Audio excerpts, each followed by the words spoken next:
So one of the things that I would have done in class as far as the law of cosines is concerned is I would have given you a triangle that looks something like this, right? And let's say that this is 7 and this is 13 and this angle down here is 42 degrees. I would have said, okay, class, use the law of sines to solve the triangle. So this is the law of cosines, but I would say use the law of sines, and you notice I only have one angle, so there's no way that I can find these other two. I don't have anything across from each other. Across from the 42, I don't know that side. Across from this side 7, I don't know this angle, and across from this 13, I don't know anything. So the law of sines cannot be used here. So that's why we have to go to the law of cosines. And the learning target is as follows. I can solve triangles using side, side, side, and side, angle, side. Let me first start by giving you the formulas for side, side, side. Those are going to be here as follows. Cosine of your angle, I'm going to give you all three versions. They are interchangeable. But cosine of your angle, let's call it A, is equal to the following fraction, B squared plus C squared minus A squared, all divided by 2BC. And likewise, I can interchange these to the other two using cosine B and cosine C. These are all exactly the same, and I'll show you how to think of a way to remember these as well. Right, so one thing that you want to remember is that whatever angle you're looking for, let's say B, that's the one that's subtracted at the end, and the other two sides are added. The two sides that are added at the beginning are also on the bottom with a 2. Likewise, let me give you the side, angle, side formulas.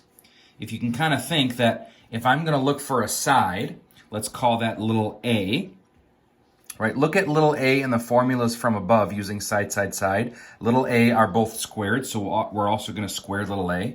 At the end, we can take the square root to find out what little a would be. And if you can imagine, if I'm going to take these values and bring them over here and then take the other ones and bring them to the other side, that formula is going to be as follows. B squared plus C squared minus 2BC times cosine of angle A. So cosine of angle A is known, right? And the side across from angle A is unknown. Similar to the example in the triangle that I gave you up here, if this was, let's say, ABC, and I want to find little a that's across from here, I would use that formula to find little a squared, because I know that little b is 13, and I know that little c is equal to 7.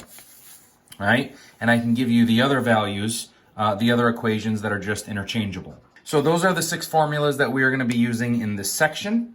I only have 2 examples for you today. I want to make one note as far as the side, side, side problems. These ones right here, it is very, very important that you use parentheses. And when I say use parentheses, I mean parentheses on all of the top and all the bottom, because a lot of the work that we're going to do here is going to be on the calculator, and it's very important that all these values that are on the top, let's say a squared plus b squared minus c squared, is in parentheses, and then you divide that what's in parentheses 2 times a times b. I'll give you some examples of those in just a second. Let's move on to example 1. I'm going to give you a triangle that looks something like this. This is going to be ABC. This side right here is 6 centimeters. This is 9 centimeters. And this is going to be 13 centimeters. So it looks like I have side, side, side, and I have to use that to find one angle. So I'm going to use the first set that I gave you, and which is going to be cosine of some of these values. Now, what we can do as a little side note is that I want to start with the largest angle. And it looks like that my largest angle, which is opposite my longest side, is going to be angle C. So let's use the formula that is looking for cosine C. So using the formula from the first page, a squared plus b squared minus c squared, let's label these sides just so that we don't get confused. Little a is across from big A, which is 9. Little b is across from big B, which is 6. And then little c is going to be 13. So cosine C, following the example, is going to be a squared, which is 9 squared, plus b squared, which is 6 squared, minus c squared, which is 13 squared, all divided by 2 times 9 times 6. And like I said, you don't have to write these down, but you do have to type them into the calculator so that you don't make any mistakes. I'm going to type this in just as written. The calculator does all the work for me. Open 9 squared plus 6 squared minus 13 squared, close, over 2 times 9 times 6, close. Enter. Negative 0.481481 repeating. So that means cosine C is equal to negative 0.481 repeating. Now all I have to do to find the angle is do the inverse. And on my calculator, I can do second cosine, second answer, which is inverse of the answer, and that'll give me my angle. Make sure that you are in degree mode. Angle C is equal to 118.78. And it's good for the law of cosines that we started with the largest angle, because since cosine is positive and negative in quadrants 1 and 2, it'll give me my obtuse angle. So I can go ahead and label this one up here as 118.78. Now, if you want to do the same thing again for angles A or B, you can, but notice that I have C's that is across from each other, and now at this point, I can just do the law of sines very quickly, which says cosine of my angle A, which is 118.78, divided by side C, this is the law of sines, so this is sine of 118.78 divided by side C, which is going to be equal to sine of angle A over 9, because A and 9 are across from each other. So now all we have to do is cross, multiply. This is going to be 9 sine 118.78 equals cross. This is going to be 13 sine of A. And I can divide both sides by 13 like this. And I have that sine of A is equal to this number, which we can type in the calculator. I'm going to type 9 sine. Now look, that 118.78 is the last thing that we typed in the calculator, so we can do second answer. And I can divide that number by 13. Make sure that you close your parenthesis. Divide that number by 13, and I get 0.606777437. That's equal to sine of A. So I can put that right here, 0.607. And now in order to find the angle that we're looking for, we can just do inverse sine of answer, and that'll give me angle A as 37.36. Now, since I have found two angles, all I have to do is subtract these angles from 180, and I can find angle B. And once again, we can let the calculator do all the work for us. 180 minus angle A, which is answer, minus angle C, which is 118.78, and that gives me 23.86 degrees. These are all in degrees, so we should really have degree symbols next to them, and there's our three angles. All right, let's move on to example 2. I'll give you a triangle that looks something like this. And remember, the goal is again to solve. Let's call this ABC. This is 21, this is 28, and this angle right in here is 65 degrees and 33 minutes. We talked about degrees, minutes, and seconds a little bit before, and we will talk about that a little bit today. Notice that this is side and an angle that's in between them. So this is the included angle. This is going to be side angle side. Angle A is the one that's given, so let's look for the side that is across from that, which is going to be little a. We're going to use the first formula from the first page, which is going to be little a squared equals b squared plus c squared minus 2bc cosine A.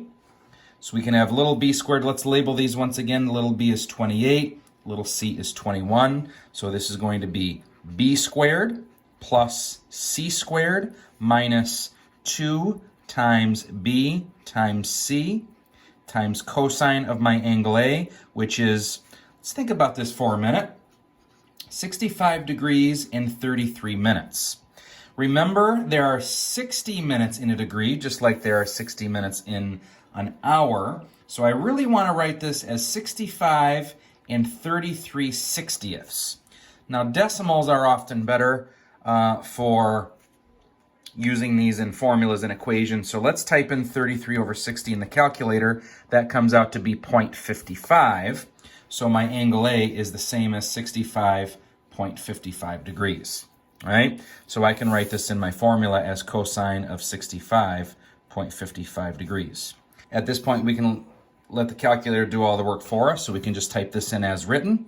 28 squared plus 21 squared minus 2 times 28 times 21 times cosine of 65.55. All right, so that gives me 738.25. And remember, that's equal to little a squared. So that's going to be 738.25. And in order to find little a, we can just take the square root of both sides, which is going to be square root of answer. And that gives me little a is 27.17. So we can label this on here, 27.17. Now notice that little a and big A are across from each other. So now we can jump into the law of sines, which says that sine of my angle A, which is 65.55, divided by side of angle A, side A, which is 27.17. Let's go ahead and find angle C to start, which is going to be sine of angle C. Side C is 21. We can put that down here. Cross multiply here. This is going to be 21 sine of 65.55 equals, cross multiply here. This is 27.17 sine of C.